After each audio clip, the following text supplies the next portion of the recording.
Good morning, everyone, and thank you for joining our program. We'll start in about a minute.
Welcome, everyone. Thank you for joining our program with our guest speaker, Professor Anastasia Telesetsky from California Polytechnic State University. Yeah, here we go. Our program is sponsored by the University of Houston Law Center, the H2020 and Marie Curie actions of the European Commission. This month, we are pleased to host an additional program with Professor Murray Wood from the University of Oregon School of Law. For further information, please visit our website, www.law.uh.edu/EENR where you will find our archive, which is worth exploring. Feel free to use the chat box for your questions, and we will display the CLE credits in due course. I will now turn it over to Professor Victor Flatt, co-director of the EENR Center and our chair this morning. Over to you. Thank you very much, Aubin, Professor Nzaou. I'm Victor Flatt. I'm one of the faculty co-directors of the Environment, Energy, and Natural Resources Center here at the University of Houston, where with the support of the European Union and the Marie Skłodowska-Curie group and the partnership with Professor Nzaou from the University of Lyon 3, we have been able to host this multi-year program on energy transition. And today is very exciting. We have a large group, and it's my great pleasure to introduce our speaker, Professor Anastasia Telesetsky. Professor Telesetsky has a JD from Berkeley Law School and an environmental law certificate with that. She practiced environmental law in Seattle, as I did, but I'm sure hers is much more recent than mine. And she was in practice there and in San Francisco for 9 years. She has been a Fulbright Fellow in the Philippines, a Bosch Foundation Fellow in Germany, and an Oxford Fellow hosted by the New Zealand Ministry of Primary Industries. She is currently the chair of the American Society of International Law's Disaster Law Interest Group, also another interest of mine, and a member of the International Union for Conservation of Nature's World Commission on Environmental Law. She's a former co-chair of the American Bar Association's International Environmental Law Interest Group. She's also taught at the University of Idaho College of Law and the University of Auckland School of Law. Her topic today is Winds of Change, expansion of industrial offshore wind and reflection on the need for ocean ethics. As we know, offshore wind is already providing a significant source of electricity around the world, particularly in Europe. But it is poised to grow in the United States. It's being planned on as one of the major sources of carbon-free energy going forward in the energy transition. But there are many things to think about, obviously, as we move to create and or construct these wind sources moving forward. So I guess I'll just be quiet now, and I will go ahead and pivot over to Professor Telesetsky for her presentation. Thank you, Professor Telesetsky.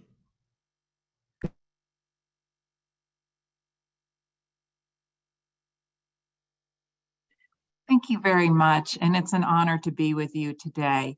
I'm going to be sharing a few thoughts today. My topic is, well, my slide is not appearing quite as I expected, but what I'm going to be sharing with you today is some reflections about the blue economy and particularly offshore, the growth in offshore wind. I'd like to say good morning to you from sunny California, but I think most of you are aware it's a bit wet out here, and perhaps a disaster law topic would have been more appropriate for this morning. But what I want us to do in the next 30 minutes or so is I want us to really begin to think about a couple topics. And in particular, I want us to think about the sort of intersection between sort of ethics, economics, and law, and development. So that's a kind of a small ambition for this morning. What I'm going to be talking about is I'm going to go through 4 different sorts of themes and then tie them together at the end. I'm going to talk in some general trends in per capita energy use. I'm then going to talk a little bit about the blue economy for those of you who this might be more of a sort of a new concept. And then I'll talk a little bit about offshore wind expansion in terms of this energy transition. And then I'll finally come back and talk about care ethics and consumption. So that's a number of moving parts here. But my research question really is whether we need to be incorporating this care ethic into the pursuit of the blue economy. So consumption, a little bit of background here. Looking at data from 2021, here are some samples across the world of per capita energy consumption. And in terms of per capita energy consumption, all of these numbers reflect not just electricity, but also transportation, heating, and other sources. So in the US here, we've got about 75,000 kilowatts per hour. Most of that is coming from coal, oil, and gas, sort of conventional fossil fuel. The UK, in contrast, has a primary energy consumption around 29,000 kilowatts per hour. So a bit of a contrast to the US. And then Denmark has about 31,000. Their majority of their energy consumption, and once again, we're looking at all of this per capita, is oil and wind. Now, I pulled up from the databases a number of, I want to sort of look at some of the trends here, because I think that these trends are significant for thinking about the bigger picture about our energy transition. So once again, all of these reflect electricity, transport, heating, and cooking. You know, so these come, they're an attempt to give us a more holistic view of how much the sort of average resident is using in one of these 3 states. So with of course, you'll see that during 2020 with the global lockdown, with COVID-19, we saw sort of lower levels of per capita usage. Those have, of course, increased in the numbers that I just showed you, in part because of the resumption with transport, a lot more transport and travel. But one of the things I want you to see is looking at the US. I only have the data back to 1965 from the databases that I was looking at. But you'll see with the US that 1965, we were using about 76,000 kilowatts per hour per person. We only sort of arrived at that number in 2020, you know, back to that level. The UK, in contrast, you'll see a sort of downward trend in terms of a bit of a peak in 2000, but a downward trend from 1965 to their present usage. And in Denmark, you'll also see that trend reflected. And these are just 2 graphs. All of this data is coming from Our World in Data, which is a consortium of databases that you can use to track trends.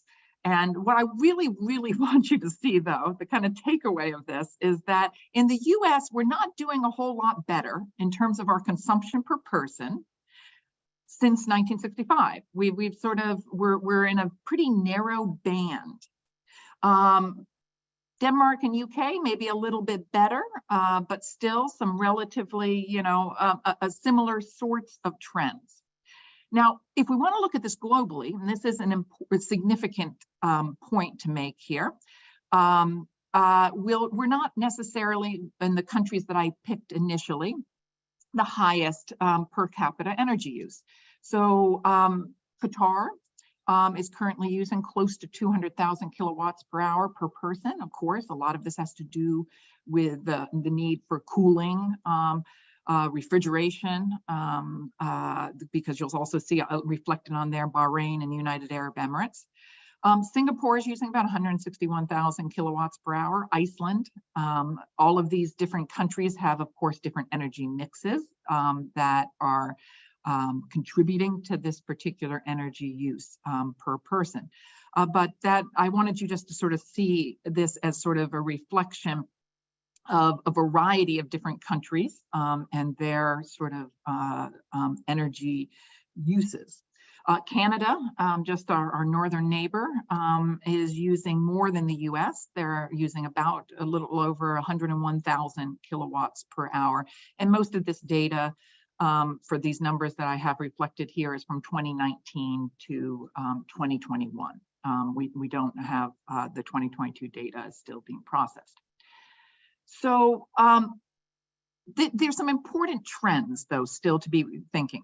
On the right there, you'll see a image of our energy use per person in 1972. And in a number of places, we didn't even have data that we were collecting at that point. What you'll see through the three different images, 1972 to 1982 to 2021, our most recent data, is that you'll see an increasing amount of energy use per person. And in many parts of the world, this is genuinely a good thing.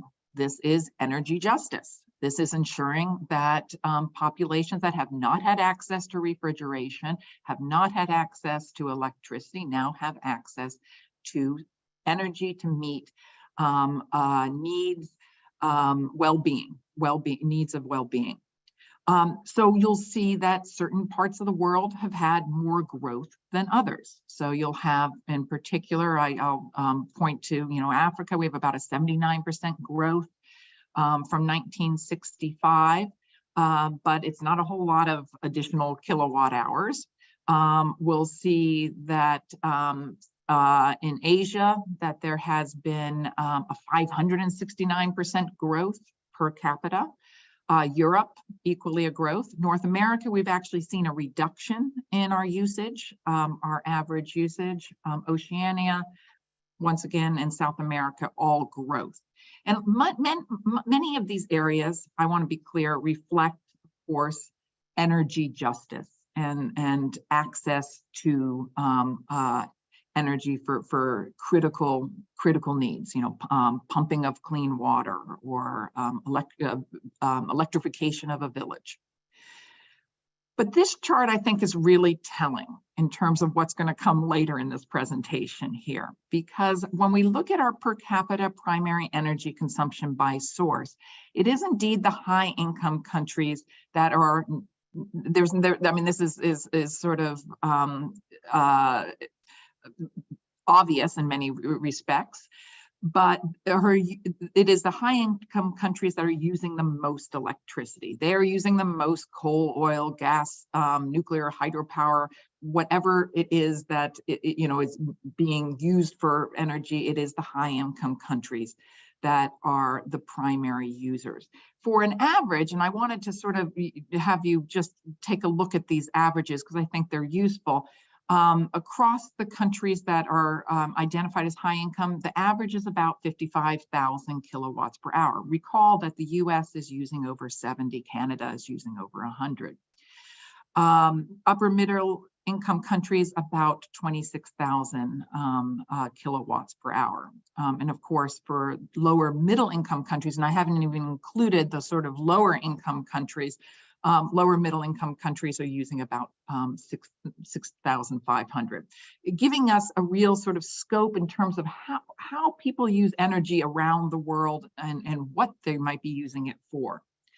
The high income countries, we see quite a disparity between energy use on this particular chart. So you can see, and the point that I want you to be taking from this particular image is that since this data was available in 1965, you see the growth across high income countries, and you see the growth in upper middle income countries. You don't see a lot of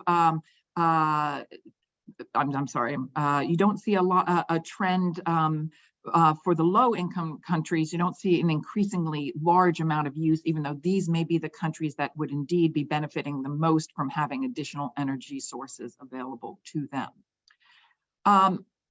This is a reflection of what I shared earlier, just in a graphical form, so that you can see, again, the energy per capita use across different regions of the world. So my final little point in this kind of opening section, because I really want us to have this as sort of context for what's coming later, is that we're seeing more and more use, particularly in the high income countries. Here in the US, a recent Reuters report indicated that as the economy is going to continue to grow, at least in the short-term energy outlook, we're expected to have even more usage than we have currently.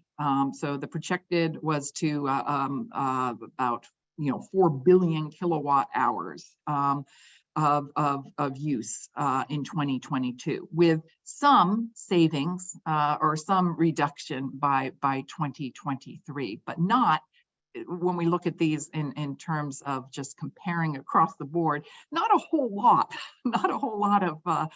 of reduction. What are we doing when we think about our sort of energy strategies? So I'm kind of shifting now, and I'm going to start talking about the blue economy. We're trying to think about substitution solutions. We know for many reasons in terms of climate pressures, the drivers of increasing greenhouse gas, our concerns about ocean acidification. We know that we need to pivot. We know that we need to transition. But what are we transitioning to? So we've created for ourselves kind of at a sort of a global level of thinking, we've created kind of substitution solutions for our energy use. So what we are doing, what I'd like to suggest we are doing, is that we're accepting our status quo of energy use. That what we're doing as a globe is acceptable in terms of how much energy we're using. That in order to make this transition, we're going to have to rely on technology, because in some respects, technology got us into this mess. All of the sort of inventions of the 18th century, the steam engine, et cetera. Technology will lead us out of this mess. It's going to be just some more innovative thinking here. And then my final sort of assumption that I'd like to suggest is part of this play is that, we are looking for technology solutions that are going to be less harmful than what we currently have available to us. So that overall the impacts will be less, even though there might still be some specific impacts associated with a particular technology. So I think we are pursuing this kind of substitution solution. That takes us to the blue economy. In the context of what the blue economy is, this is a term for those who are a little less familiar that had its debut in around 2012 with a meeting held in Rio de Janeiro in Brazil. It was the Rio +20 UN Conference on Sustainable Development, following up on the 1992 International Conference on Sustainable Development. And the ambition, one of the ambitions for this particular meeting was to advance a so-called green economy. And during that meeting, a number of states indicated, including some of the big, I refer to them as big ocean states. They may be referred to in other sources as small island developing states. But these states suggested that there needed to be more attention given to particularly equity around access to resources that some of these states needed for well-being, to be able to sort of increase the well-being of their residents. So they suggested that in addition to a green economy, we need to also have a blue economy to ensure that ocean-based states have equitable access and use of marine resources, whatever those resources might be, whether they be minerals or fish or shellfish. So what came out of this in terms of a blue economy are three concepts. The blue economy needed to be low carbon, it needed to be resource efficient, and it needed to be inclusive. And so that has come to be understood as a sort of a way of framing industry. And so we have sustainable, this is the World Bank's definition, sustainable and integrated use of ocean and coastal-based resources for economic growth, improved livelihoods and jobs, all while maintaining integrity and health of coastal and marine ecosystems. And I think it is somewhat suggestive, to be honest, how this has been phrased. It definitely foregrounds the economic component with the idea of sort of maintaining our ecosystem values associated with the ocean. This has been reflected in a number of different practices in the sense of sort of where the energy around the blue economy is happening. So we have our sort of traditional sectors, that's fishing, that's cargo shipping, that's tourism, cruise lining. But we also have a lot of emerging sectors. We have mariculture, large-scale mariculture, offshore aquaculture, renewable energy, and biotechnology. So all of these are sort of the kind of emerging sectors. The United Nations Environmental Program has incorporated blue economy as one of their key pillars of their program on ocean and coasts. And I give you a list of some of the things they're working on, plus this idea of blue economy. This banner that you see on this particular slide is from the UNEP's website, and you can see that it very much reflects an understanding of incorporating additional renewable energy via offshore wind farms as part of a strategy of blue economy. They have developed in sort of parallel with sort of the World Bank's thinking about this, a blue economy initiative where it's focused on a combination of economic, social, and environmental benefits. But they have added an additional layer to it that I want to emphasize here, which is that whatever we do in terms of thinking about the blue economy, it needs to be within the sort of planetary boundaries. The work that's done by colleagues at the Stockholm Environmental Institute to sort of keep us thinking about things like acidification and climate change and nitrogen and phosphorus loads. Blue economy has a whole lot of traction among political decision makers. And so earlier last year in May, the UN Ocean Conference was held in Lisbon, Portugal, and a political declaration was concluded where states recognized that the ocean is in many challenges are facing sort of the ocean ecosystems, and that states really needed to demonstrate greater ambition in terms of what they would do in terms of enhancing ocean protection. The emphasis in that particular meeting was on one of the Sustainable Development Goals, specifically Goal 14, to conserve and sustainably use ocean, seas, and marine resources for sustainable development. With, of course, in this case, an implicit an implicit assumption that sustainable development would include both economic, social, and ecological values. So different countries have done different things in terms of how they are pursuing a blue economy and implementing this particular political declaration. So you have a whole lot of states who are putting resources into fishery stocks, restoring marine fishery stocks through a variety of different means. Some of that is changing permitting processes within national waters. Some are looking at restocking of marine resources. Other places, China is announced that it will be designing and implementing 31 marine ecological preservation and restoration projects. India has announced that it has intentions to ban single-use plastics across the nation. And Portugal announced that it would be deploying 10 gigawatts of renewable ocean energy by 2030. And it's this last one that I want to talk about now, because I want to talk a little bit about this kind of blue rush that's happening in offshore wind. So offshore wind is very attractive. It's a very attractive technology.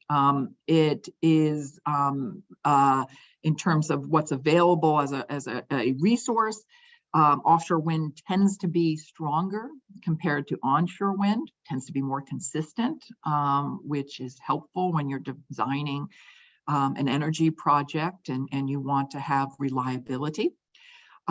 It has, in terms of a long-term potential, because you can build much bigger turbines for wind farms that are located offshore. It has a long-term potential, not as we speak, but 10 years down the line, to be cheaper than potentially other renewable resources. Many of these offshore farms are located near where energy demands are highest. Much of our human habitation is along coastal regions of the world. And so if you look here in the US, 80% of US electricity demand comes from coastal states who it can get immediate access to this resource. It is, I put in quotations there, a free energy resource, because we don't have a supply chain. This isn't like oil, gas, or coal, where we need to have mines specifically for the resource itself. Now, of course, for the building of the offshore wind equipment, we may indeed need to have we do need to have a resource chain. We're expecting declines in the wind costs. I already commented on that. We will have less dependence on resources, energy resources that have had sort of history of conflict, political conflict, socio-political conflict. So less dependence on oil. From a pollution prevention perspective, less oil spills, less gas leaks. Doesn't mean none, because of course there will be operational and maintenance use to sort of support these farms. And then something you're hearing particularly from the US administration is that we're going to have a lot more high-skilled jobs associated with a build-out of renewable energies. Now, the next bit I'm going to talk about here, I want to make a disclaimer, because I am not opposed in any way to clean and renewable energies.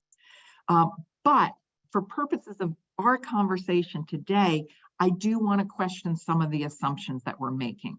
And I want to question assumptions about consumption and growth as part of this blue economy. Because as we speak today, blue economy is become increasingly synonymous in the energy sector with offshore wind. And there is a sort of an expectation that this indeed is the substitution solution that will help us with our transition. Now, global offshore wind, most of you are probably aware that we have a trend here that is it's accelerating. The Global Offshore Wind Report indicated that 2021, we had about 316 gigawatts of installed power. That expectation by 2050, there's a variety of different predictions here, but one set of experts suggest that we might have 630 gigawatts by 2050. Another group says that by 2030, this is an industry, an offshore wind industry group says that we will have 270 gigawatts by 2030. And then there are other suggestions from the Global Offshore Wind Alliance, which the US is a party to, that if we can have an ambitious uptake of this, that we will have at least 380 gigawatts by 2030 and installed capacity increasing at about 70 gigawatts per year after that. The point being is there is a sort of what I called earlier a blue rush towards offshore wind. There is a great deal of effort, including at the policy level, to push offshore wind rapidly.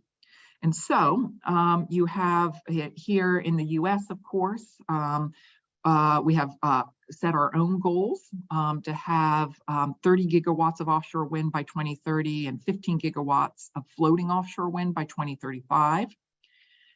We have investments going in via the infrastructure law to speed up wind energy deployment. And we are working from a legal perspective to try to harmonize and reduce, streamline some of the permitting processes to ensure that we can get wind distributed more rapidly, that it will be cost effective, that will have zoning and permitting processes in place to assist particularly with cabling from offshore farms onto onshore distribution centers. Lots of effort happening here. And so most of you have seen, I put this particular map together, but you've seen some variation of this showing the Bureau of Ocean Energy Management leases. And the point on this particular map is that, and several of these auctions have already happened. So we know the New York Bight auction, the Carolina Long Bay, California just had auctions in December for Morro Bay, which is located off of the Central Coast near San Luis Obispo. And there are several future sales that are planned lease sites for offshore wind, including the Gulf of Maine and Central Atlantic. What's the takeaway? This industry is poised to grow quickly. It's going to be a core solution. It has been, decision makers are putting their political capital, and following that, of course, is a lot of economic capital, financial capital to make this a reality. What we're maybe seeing, at least the trend seems to be to bigger and bigger projects. So most recently, the Hornsea 2 project has been installed off the coast of the UK, 1.3 gigawatts of offshore wind, 165 wind turbines. A very large area, covering a relatively large area, 462 square kilometers. And then I wanted to point out, and I'll come back to this later, 390 kilometers of export cables associated with this project. There is a plan to have 2,000 square kilometers of additional wind turbines placed across 2,000 additional square kilometers for a larger project. So with this kind of background here, what we have as our approach, and this is where I want to pivot to the last part of this presentation, we have really sort of a substitution solution for what is kind of a managerial technical problem. We have defined for ourselves and what the blue economy is, what we're trying to do. To be sustainable, we want to reduce carbon emissions. So we're going to make that transition from fossil fuel resources that we're reliant on now to the clean energy resources. We're going to make ourselves more resilient. We're going to make this transition from kind of traditional oil and gas development into wind farm construction. We're going to be more inclusive. We're going to try to have participation from a variety of different stakeholder groups about where we're going to put these wind farms. We're not really thinking, when we're having this conversation, about the ethical challenge of relationships. And consumption, at the end of the day, is about relationships. It's about our connection across, none of us are an island. We're all interconnected. Every last thing that, I had an orange for breakfast this morning, and but for the sun and but for the hardworking farm workers, but for the water, there would be no orange. And likewise, I think this reflects something about our relationship to sort of energy. So these are two questions I've been pondering, and I've been sort of just grappling with. When we offshore our energy production solutions, which is what offshore wind is, a substitution solution, are we also offshoring our problems? Do we offshore our overconsumption? And then I ask a second question: where is that boundary between our human freedoms and freedoms of other species? Because there's a very important, a lot of the work I do is law of the sea work under the convention. And a really important component of that is so-called freedoms of the seas. It's a maritime doctrine that says you have national sovereignty, you can have freedom of navigation, fishing, cabling, overflight. And a lot of that's actually, particularly the cabling, is going to be facilitating offshore wind development. This raises some important questions, though, because when we think about maritime, the impacts on human communities, we know that there's impacts. Offshore wind's the new player. It's the new kid on the block here. There's a lot of pre-existing industries already using this space. There are conflicts. The ones I'm most familiar with are the conflicts with the fishing communities. So trawlers, for example, are concerned. They're concerned about the continued expansion of wind energy because it will lead to difficulties in doing the kinds of fishing that they're doing with the kinds of equipment that they're using right now. Because to use a trawler, you need a particular ability to turn your boat for using the nets. So we know that there's some conflict between fishermen who are concerned about being excluded from these areas, particularly where there may be a particularly rich fish resource. And yes, some of you folks may already be thinking, but aren't wind farms great places for raising fish? Yeah, they may indeed have that co-benefit to be able to be places where you'll have somewhat of a marine protected area for some resources. But this is one example of a kind of conflict that we have potentially with one set of communities. The attention that we're receiving here, because we're doing some marine spatial planning, is being given primarily to sort of competing human users and wind farm infrastructure. What are we going to probably see here? What have we already seen here? Some compromises between how to use this space, and we've seen in some cases some mitigation that will be in a sort of a wind farm operation plan.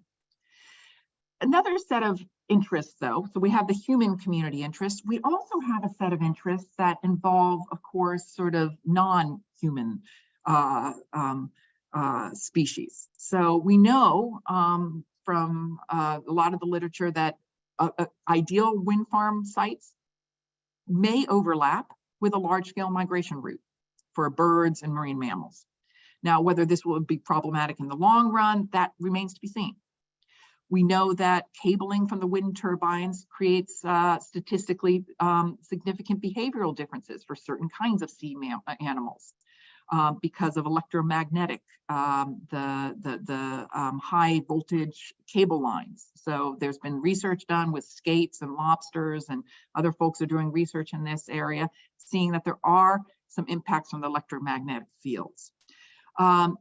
Where is this? We're seeing in terms of how to approach this, project level mitigation. So we're seeing biological monitoring happening during the pile driving, if it's a stationary wind turbine. We're seeing construction scheduling designed to avoid migrations of sea mammals. Less attention, I'd like to suggest, and this is because of, in some ways, we're having this acceleration without having necessarily a lot of global conversations about this, is cumulative level mitigation. What's happening at an oceanscape level. We have research scientists are beginning to do some of the early work in this area. So we're seeing that wind wakes. When you create an offshore wind farm, you'll have a wind wake behind it. Now, what impact that will have on upwelling primary production, we don't really fully know. These are questions that research scientists are trying to explore right now through various modeling. It's likely that some species will be impacted by the operation of particularly large wind farms, seabirds, potentially whales. They may learn in the sense that, are these going to be long-term impacts? We don't know, because they may be able to learn to avoid those wind farms. That, of course, requires some sort of transition period, because we do know whales have the ability to teach their young, and so they might avoid particular areas in the future. Or seabirds may also do the same with their young. Now, the challenge, though, is that we end up with sort of this managerial approach, though, to the energy solutions. We know that we should mitigate for cumulative harms, and if we can, we will mitigate for cumulative harms.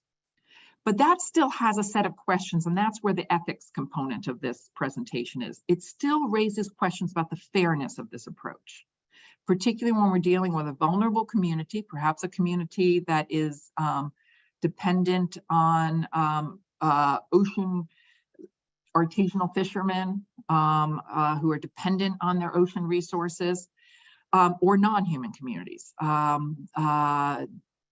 Birds that have a flight, a long flight pattern that takes them from one continent to another continent. This raises also then a second set of questions about the ethical aspects of our consumption when those come into conflict. And that brings me to my last couple points that I want to make, and then I'd love to have some conversation with folks who have joined here. I think we need to not just think about our technical solutions. We're doing a pretty good job on the technical solutions. We made the investments there. We need to think about larger scale relationships. And these are a couple questions that I'm just posing here. Do communities who have historically used the oceans, thinking about fishermen, maybe some shipping, do they have freedoms that should be prioritized in the terms of thinking about the freedom of the seas?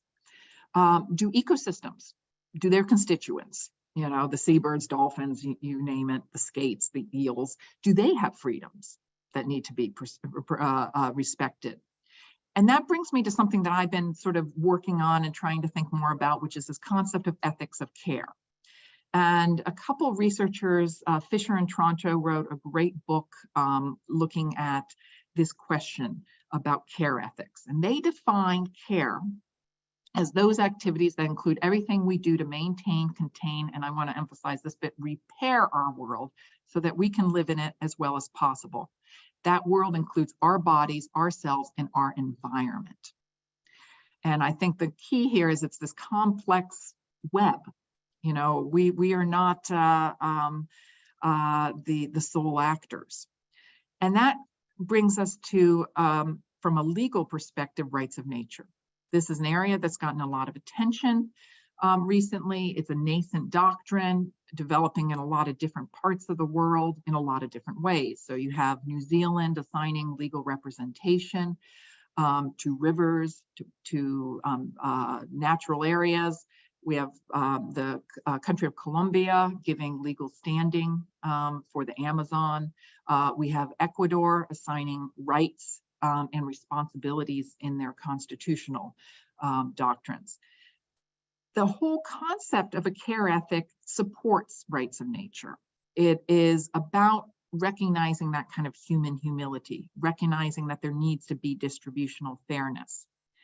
And so my last point is that when we think about a blue economy, there are mechanisms for us to think about care ethics. And it goes back to thinking a little bit about what I opened this presentation with, thinking about our consumption.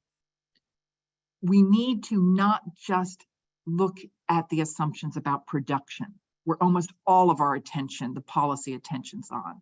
Very little attention is on that consumption component. And I just put the numbers back up again. Here in the US, we're using about 75,000 kilowatts per hour. We're a high income country. Other countries seem to be doing it with 55,000 kilowatts per hour. That suggests something there. In upper middle income countries where people are presumably living lives that are reasonable human lives that have value at 26,000 kilowatts per hour. And I think that's where a hard look at our consumption practices matters. This isn't simply about energy efficiency, because that conversation we've had for many years, and we've made progress as seen by the earlier trends. This is what I call the single-use plastic conversation, but it's a single-use plastic conversation about energy. Is it okay to have a packet of potato chips when you know that packet is just going in the garbage and has no future use? This is a conversation about profligate waste and about sort of how we're structuring our systems of living. The other thing I was thinking in terms of the questions of offshore wind is siting. When you have something offshore, in this conversation I've been hearing with people in this region here, it's not in your backyard per se. I mean, folks here say, oh, we might be able to see the wind turbines off the coast here. They're going to be about 20 miles off the coast and where the current lease sites are. But I'd like to suggest that when we think about consumption, trying to make this connection, we think more about onshore siting, not because it's more efficient that we're going to be able to produce more energy per se, but it creates those felt and seen impacts. They're much more immediate. Offshore is out of sight, out of mind. It forces us then to think about what does a clean energy landscape look like if our goal is really to be somewhere in 26,000, 55,000 kilowatts per hour or something like that, where we focus on the consumption component here. And with stewardship, that brings me to think about recognizing our part in a much larger community of life. We have a duty of restraint. That duty of restraint involves a responsibility of stewardship of particularly other communities, and whether those are human or non-human. So I put in a little question there, whether marine species, who need an unelectrified sea bottom in order to be able to have the kind of predation patterns that they have followed for millennia, unimpeded flightways for seabirds, versus our needs to increase our clean energy production to meet our already profligate energy habits. And so I kind of leave it with this thoughts, and George Bernard Shaw, his quote is apt: our necessities are few, our wants are endless. And when we ask those questions, that is significant. And finally, of course, I couldn't resist ending with Douglas Adams, whose freedoms really do matter here. Do we need this care ethic? Because we make assumptions about other species, and are they fair? So thank you. Thank you for listening, and I look forward to our interaction. Thank you so much, Professor Telesetsky. I have many questions coming in, but I get the prerogative of getting to begin this. First, we're going to share the course number for CLE. So also, yes, we'll leave that up for just a second. Anybody feel free to post your questions in the chat. We are monitoring those, and we will put those on. We have just a little bit of time for discussion. So I think I want to just start this with just a couple of observations, and then I'll just let you go respond. So you're talking about ethics with the big E. I mean, you know, this is like how we are as a species, as humans, all of those things. And I noticed at the end, I was very interested that you you noted, you know, this isn't just about efficiency, right? Because if you look at sort of energy use, how it changes basically is conservation or efficiency. I mean, if you want to lower it, or so using less or using it more efficiently, right? Those are the things to do. And you know, this is a very important question, and it seems to me what you're asking us to do, and I think this is an important way to approach things, is not assume the status quo substitution, but start with what do we want our moral framework to be? So start there, then how do we solve that problem? How do we get there from where our moral framework is or should be, could be? But I even see a conflict there. So let me pose this one first. There are two sort of issues with the profligate energy use, if you will, I would note, that you've brought up. And these to me are themselves in conflict. So my example is this: there are many people in the world who probably, I mean, certainly over 1 billion, who don't have access to enough energy. And then there are the rights of nature and the other species that, all in all, I mean, there are, I suppose, other ways to manage this, but all in all, you seem to suggest we would respect by consuming less, in fairness. So what is the balance pivot of managing, allowing some humans the need for more consumption, but also still respecting the ethos of the rights of nature or species?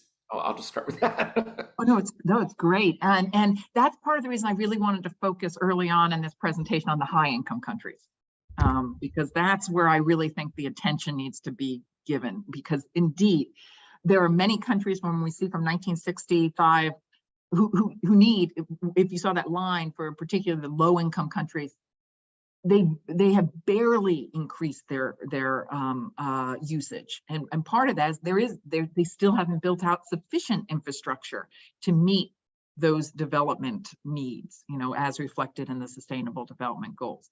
And so to that extent, this was definitely not a presentation suggesting that an offshore wind farm would be inappropriate for those communities. But the question that the ethical thing that I struggle with is at which point we, as a, you know, society, we make an assumption with, these are assumptions that are not just about sort of economic needs. There's an assumption implicit in this about growth.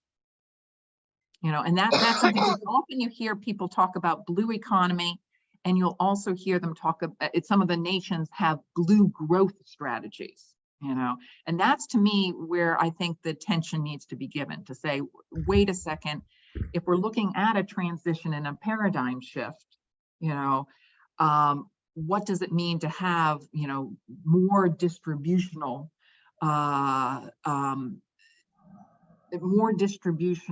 fairness, you know, and between different communities who have perhaps priority needs. I mean, because that's the question I think I really want us to think about is the priorities.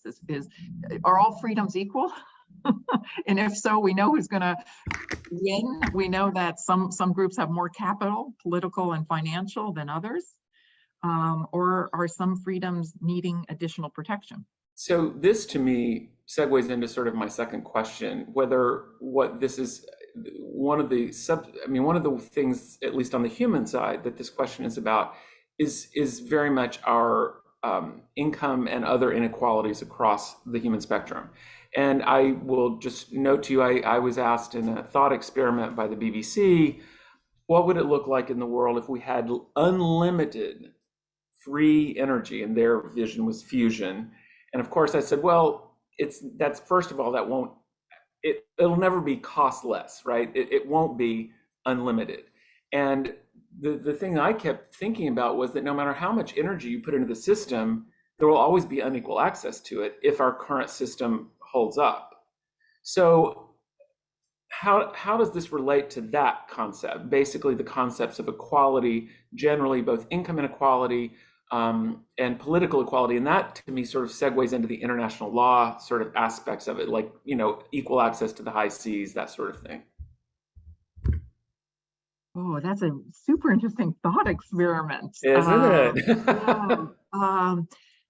I think this does raise questions in terms of thinking about where investments may be needed, you know, in contrast to simply saying, you know what, US, let's just keep on building out because a variety of groups are going to get quite wealthy off of this, you know, because they're going to be the next, you know, energy investor. You know, they're the next Standard Oil. They're, you know, offshore whoever. And that's where my concern lies, is that we think about the industrial level of expansion, where here in the US, yes, there are energy inequities here in the US, and there are groups that are not receiving, you know, the energy they need for basic needs. And that's where our attention should be going, frankly, in contrast to thinking about how can we continue to sort of expand the sort of green tech or the blue tech, because I think it's just, it's the same model in a different outfit. Right, right. And that's why I'm calling for, in that sense, more of a paradigm almost shift. Right, to take right. us It is sort of a paradigm shift. I knew this was going to happen. So Fred is shifting again to show the CLE. Everybody, please get this. Please write down the number if you can. There we go. And we will, after we are done, we will leave that up for about 3 or 4 more minutes. We have such a short time left. If you could bring us back, Fred, to the main screen. I have the one follow-up question or for your comments, and this has been so interesting. So the feminist theory, you know, that we're looking at the integration, our bodies, ourselves, humans outside of, you know, our environment. Note the word "our." It's incredibly difficult for humans, it seems, and I don't even know if this is possible since we seem to run everything. How, and maybe that's okay, but can we ever get away from thinking about what it means to us? Like, we want the fishers to have access because we think that's fair. We want dolphins because we like dolphins. We want this, we want that. So is that, I mean, and that maybe that's just fine, because I guess I'm asking, can we ever get out of ourselves? Is there any sort of ethic that is outside of human reflection or understanding of that ethic? That's a fantastic question. And I think yes, I think we can. I think it's difficult. And I think that's where Rights of Nature has proven to be a very interesting model. And I'll take us back to New Zealand, which I'm a little bit familiar with their model, where they have created literally roles for individuals to serve as representatives, where they do not represent themselves. They represent Telesetsky. And we have the system in law too, trustees, right, that represent the interests of others, you know. Exactly. Exactly. So a model on that. So I think it is possible for us to take the interests of a other, whether that is a, you know, a human community or a dolphin, to take that as a priority interest. But it requires a certain level of imagination on our part. And that's where I'd like to see us have a little more imagination with how we're doing this offshore expansion of wind energy.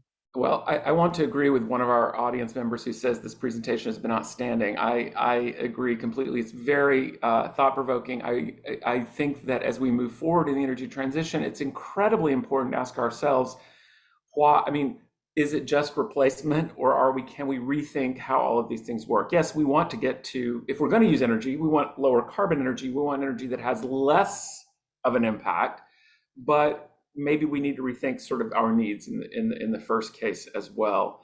So Professor Telesetsky, thank you so much for joining us. For everyone here, this recording and PowerPoints will be available probably in about 24 hours. And our time is up except for 1 minute. And I'm going to now thank you again and turn it back over to the CLE, the CLE panel. So